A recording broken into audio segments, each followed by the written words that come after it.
Thank you for a fascinating paper. I think there are some very interesting overlaps between these two papers, not least the problems that have been raised about binary thinking, whether it's in terms of pitting different kinds of women against each other or pitting different kinds of cultural contexts against each other. So I'm sure there will be questions. We're going to take about 10 minutes.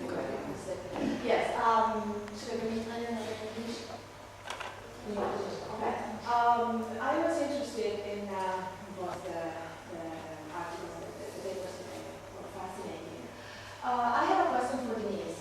It's about the context in which the derogatory comments on Berlusconi were made. And I was curious about understanding if the English press did mention anything about the context, because these derogatory comments are made in contexts in which, in countries that are asymmetrical.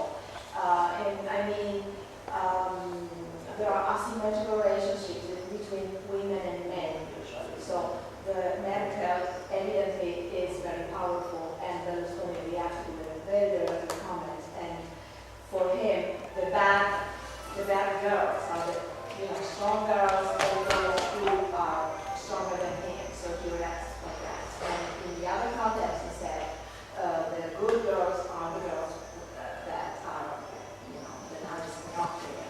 And this is what I can say.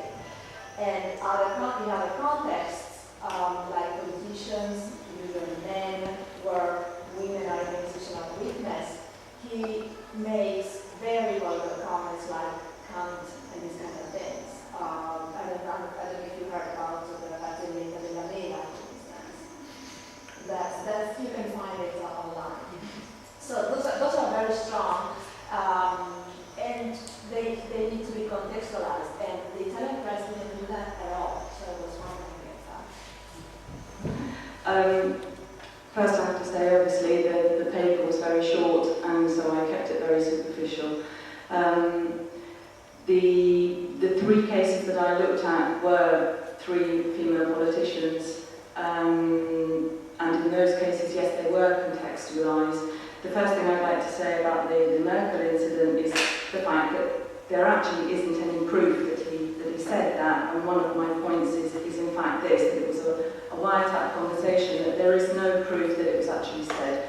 Although many people have said it sounds like Berlusconi, there isn't any proof. So from a journalistic point of view, it's critical that actually there wasn't any proof that he said that, the first thing.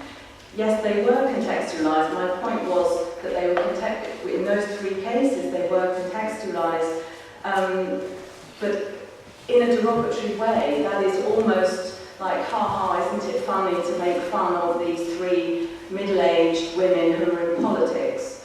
So yes, they did have a context,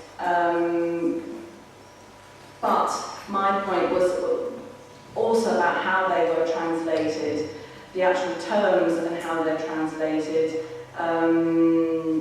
Obviously, the articles in general don't go in depth. They give us a very superficial outline of the situation, and they were used, as I said, more as a kind of dressing for broader observations about Berlusconi's scandals, rather than looking at his actual sexist discourse. Thank you both for your papers, which were really interesting and enjoyable. And I have a comment, which I guess is partly a question, I suppose more for Denise, but just a general comment, which was, I think, about the precise kind of relationship of post-feminism itself to the language and discourse that you're analysing here, because it's kind of clearly situated within some context that we're calling post-feminist. But I think there's a problematic, and I think it's partly coming from McRobbie, because she, takes a very particular stance in relationship to, very negative stance in relationship to any manifestation of, what she calls a kind of post-feminist, essentially degradation of proper feminism. And I think in that article that you referenced, which I've only read very kind of superficially, which was the recent one where she talks about Berlusconi's hate speech. And it's a kind of almost she's moving there towards an equation of Berlusconismo with post-feminist culture itself, which I think is very, very problematic. And something, maybe that we need to really think about. I mean, I think it's a very complex question, isn't it? I agree 100%. I mean, yes, I quoted Robbie, but also in a sense, I would have liked to have asked her, and I'm sure she does understand or read Italian, to find out what, she uses very strong terms to criticise Berlusconi. Not that he isn't I have to say, I don't want to say I don't criticise him. I'm just saying she uses incredibly strong terms, and my point was a cultural one that maybe we have to understand the context in which those things were said. And I agree 100%. Yes. The post-feminist thing, and also my point was putting it in very simple terms. The kettle calling the pot black, or the other way around. I think we have to look at the press, the British press, the British, the other cultures, before we start pointing the finger. Nobody's perfect, and first have a look at our own situation. The Sun, for example, with its stance of, we're a nice clean family paper with page 3, but we're not going to print the word fuck.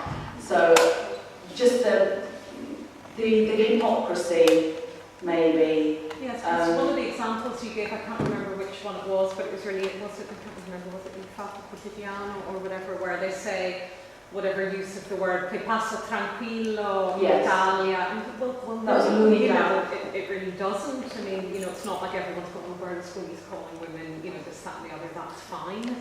But there's that Italian side, the assumption that everyone else is kind of doing this better and more advanced and more progressive. Yes, that was something I was going to bring up. That yesterday I heard the word arretrato several times by Italians with reference to their own culture. And I've lived here for 20 years, and yes, of course there are things, and that's why we're here, to discuss them and to look at them and to analyse them together.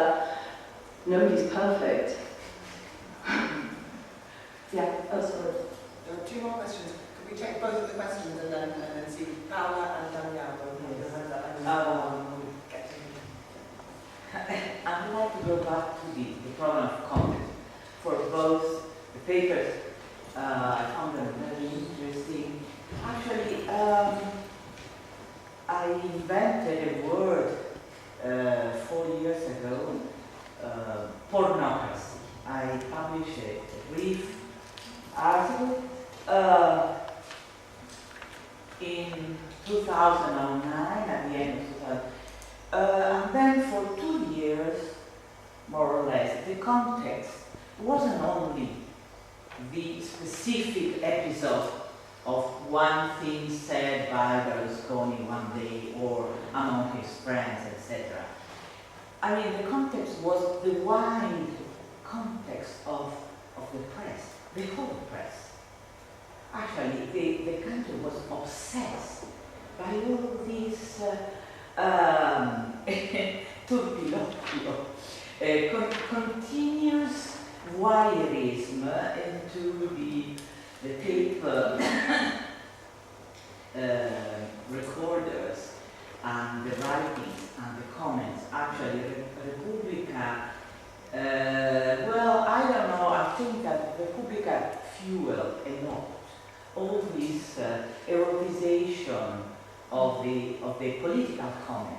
And actually, at one point, because it lasted for so long, 2 years, it was too much, actually. You couldn't distinguish between what was a political debate, what is the erotic meetings in Arcore or whatever with Berlusconi. Nobody cared. I mean, we were all just disgusted with everything, like with politics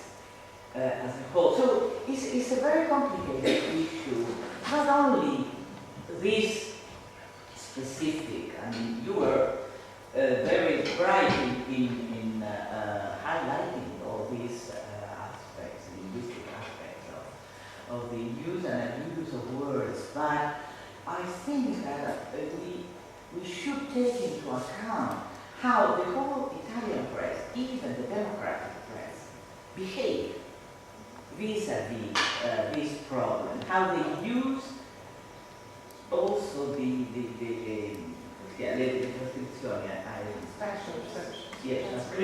transcription, and also how the left-wing, so-called left-wing parties, who knows if there are any left,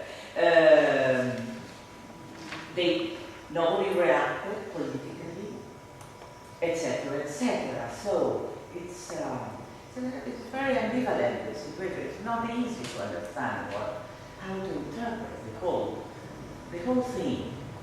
But what I want to emphasize is the time span, 2 years, not only episode here and there. It's a day by day reading. Thank you, Laura. We have that last question as well. I sort of slipped in there and I didn't really have time to go into it. The fact with using online newspapers obviously does involve working a lot more with image and words, the combination of the two, because it's not like the printed press where you just have one image. You know, you find an article of the Daily Mail, for example, which I didn't have time to show here, where you have the article on the insult to Rosy Bindi, and then you have a picture of Dario, you have a picture of Letizia Nueri, whatever her name was, and a whole list of other women are photographed. And you think, well, what's that got to do with anything? So, I mean, it's the manipulation of image and words which gives a whole multi-semiotic message which needs analysing, which is different to the printed, just the normal newspaper. Yes, and so I agree 100%, yes. Something that we, as analysts, we need to look at how to be able to analyse both, the whole picture. I'm aware that there are other questions, but I think we need to bring the session to a close, and maybe you can keep your questions and ask